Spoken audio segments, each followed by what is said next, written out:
What if I told you the greatest rulers are not born in castles but carved by chaos, that the fiercest hearts don't beat behind palace walls, but in the silence of abandonment, in the howl of the wind, in the wild where no one comes looking, no mother to soothe the cries, no father to guard the night, just a soul, alone, but not lost, forged by the wild, crowned by love, and destined undeniably for the throne, abandoned but not broken.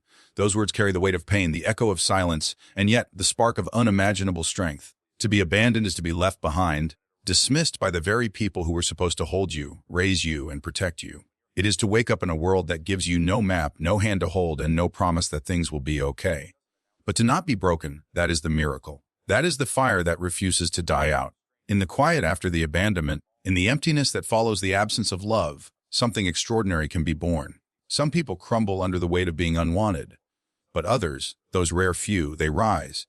They learn to stand on their own, to breathe through the pain, to walk through the world with no footsteps ahead of them to follow. And in that lonely journey, they find something far more powerful than comfort. They find themselves. Pain becomes the teacher. Hunger becomes the motivator. Every locked door becomes a reason to learn how to climb through windows. The world, though unkind, becomes a training ground.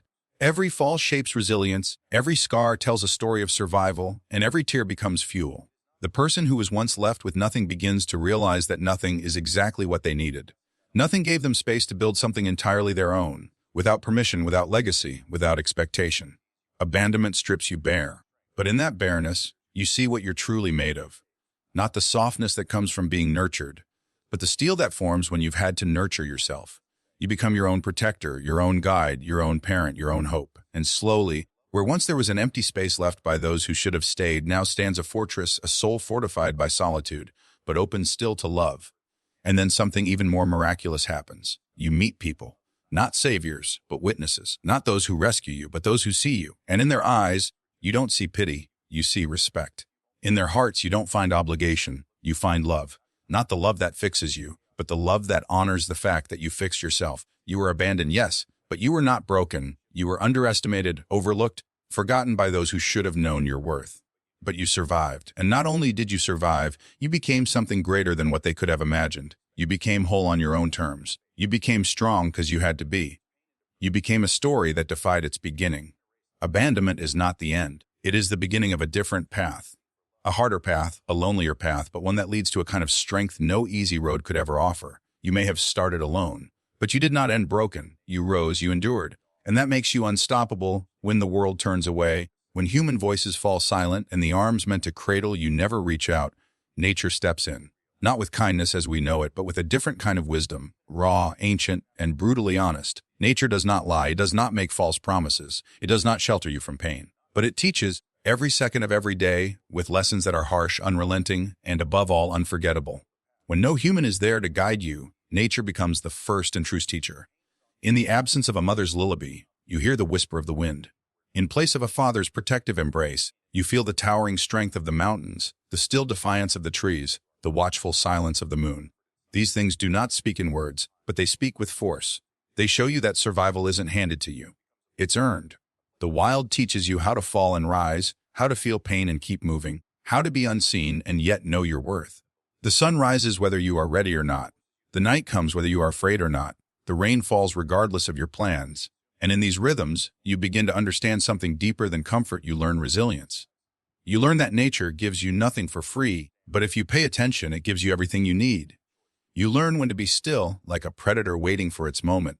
You learn when to move, like the river cutting through stone over time. You learn to listen, to feel, to sense the unspoken. You learn that your heartbeat can sync with the rustling of leaves, that your breath can find rhythm in crashing waves, and that your instincts, when sharpened, are wiser than any voice that abandoned you. Animals raised in the wild do not mourn the lack of luxury. They do not wait for someone to feed them.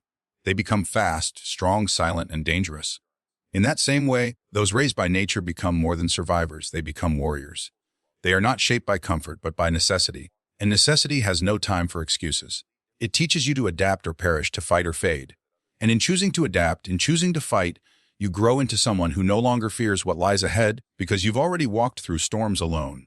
Nature also teaches patience. A seed does not become a tree overnight. A caterpillar does not become a butterfly without first dissolving into nothing. The transformation is slow, painful, and invisible. But nature knows the value of time. It teaches you that growth is not always seen but always happening. That healing is quiet. That becoming something powerful takes place far away from applause and recognition. There is also beauty in nature's lessons. Not all of it is hardship. There is the comfort of watching the stars return night after night, no matter how dark the world becomes. There is the lesson of the seasons, reminding you that nothing stays the same forever, not even your pain. Spring always returns even after the coldest winter. That alone is a message of hope for those raised without love. It says your beginning does not define your ending. To be raised by nature is to understand both the cruelty and the glory of the world. It is to see the sharp edges and the soft petals. It is to be forged by the storm and soothed by the sunlight. And through it all, you become more than a survivor. You become someone who was never meant to be tamed, someone who carries the lessons of the wind, the strength of the mountains, and the soul of the wild itself. Love is often imagined as something predictable. A mother's gentle touch, a father's steady hand, a friend's loyal presence. We're told from a young age what love is supposed to look like, where it's supposed to come from, and how it should feel. But for some, that version of love never arrives. For those abandoned, neglected, or left to grow alone, love doesn't come in the expected ways. It comes late. It comes rough around the edges. It comes from the unlikeliest sources. And yet, when it arrives, it changes everything. When you have grown used to emptiness, when your hands have known only how to hold yourself, the first touch of love, real love, feels foreign. It doesn't announce itself with grand gestures or soft lullabies. Sometimes it comes through a stranger's act of kindness, small and almost dismissible, a shared meal, a quiet smile, a moment of safety when the world is on fire. Love doesn't always roar. Sometimes it whispers, slowly undoing the belief that no one will ever stay. For someone who never knew what love was supposed to look like, love from the unexpected can be confusing. It might come from a stray animal who chooses to curl up beside you each night, offering silent companionship. It might come from an old teacher who sees your pain in silence and decides to believe in you. It might come from someone who has suffered too, who carries their own battle scars, and in finding you, recognizes themselves. This love does not come wrapped in perfection. It is not always easy, but it is real, and it teaches you that love is not a birthright, but a blessing that often arrives when you least expect it, and from places you never imagined. The most powerful love is the one that sees you completely, not just your strengths, but your wounds, your fears, your defenses, and still it stays. Unexpected love has no agenda. It does not arrive with conditions or contracts. It doesn't say, I will love you if. It says, I see what the world failed to see. I love what the world failed to love. And that kind of love is healing. It reaches into the cracks you've hidden for years and says, even this part of you is worthy. There is something incredibly human in discovering that love is not limited to family or tradition. That you can be chosen, even if you were once rejected. That you can be held, even if you've only ever held yourself. That someone can look at you, not at your broken beginnings, not at the chaos that shaped you, but at your soul, and say you matter. And when that happens, something shifts inside. You begin to trust again. Slowly, cautiously. But you do. You stop bracing for betrayal. You stop questioning whether you're worthy, because love from the unexpected doesn't just fill the empty space. It transforms it. It turns pain into purpose. It turns fear into faith. It doesn't erase the past, but it rewrites the future. Eventually, you stop waiting for love to look a certain way. You stop expecting it to come packaged like everyone said it would. You begin to notice love everywhere. In the kindness of a neighbor, in the loyalty of a dog, in the silent understanding of someone who's walked a similar path. You realize that love doesn't need to be loud to be life-changing. It just needs to be real, and maybe that's the most beautiful part of all. That even after everything, even after all the silence, the abandonment, the battles fought alone, love still finds you. Not from where you expected it, not in the way you were told it would come, but it comes. And when it does, it doesn't just heal the past, it helps you finally believe in a future worth fighting for. Pain is often seen as something to escape, something to numb, something to bury deep where no one can see it. But what if pain isn't the enemy? What if, instead, it's the very thing that leads us to our power? For those who've suffered in silence, who've been betrayed, left behind, or broken by life's cruelty, pain becomes more than a wound. It becomes a forge, a place where strength is not just found, but created. Pain strips away illusion. It removes comfort, safety, and the belief that the world is fair. It forces you to see reality with brutal clarity. And in that moment, you face a choice: be consumed by it or be transformed by it. Many choose to collapse, but some, those rare souls, choose to rise. Not because it's easy, but because they understand that nothing else will save them. And in that choice to rise, power is born. True power is not given. It's earned through tears, through suffering, through nights spent alone with nothing but your thoughts and your will to survive. Every scar becomes a symbol of a lesson learned. Every broken piece is reforged into something unbreakable. You begin to realize that your pain did not come to destroy you. It came to wake you up, to push you beyond your limits, to demand from you the version of yourself you were always meant to become. Pain teaches what comfort never could. It teaches endurance. It teaches focus. It teaches discipline, empathy, and resilience. It humbles you while sharpening your instincts. Those who have walked through pain can sense it in others. They lead differently, love differently, and live with a fire that others cannot understand. Because when you've fought to stand, when you've pulled yourself from the ashes, you no longer fear the fire. You learn to walk through it. Power that comes from pain isn't loud. It doesn't need validation. It doesn't boast. It simply exists in every calm breath, in every silent decision, in every boundary drawn and dream pursued. It's the quiet strength of someone who knows they've already survived their worst days, and nothing can shake them now. And that's the truth most overlooked. The people who appear the strongest aren't always those born into privilege or position. Often, they are the ones who bled in the dark when no one was watching. They are the ones who turned heartbreak into hunger, who turned rejection into redirection. They use their pain as fuel, not to seek revenge, but to rise. So if you're hurting, if you're carrying pain too deep to name, know this. Your pain has purpose. It can bury you, or it can build you. Let it shape you into something fierce, something wise, something powerful.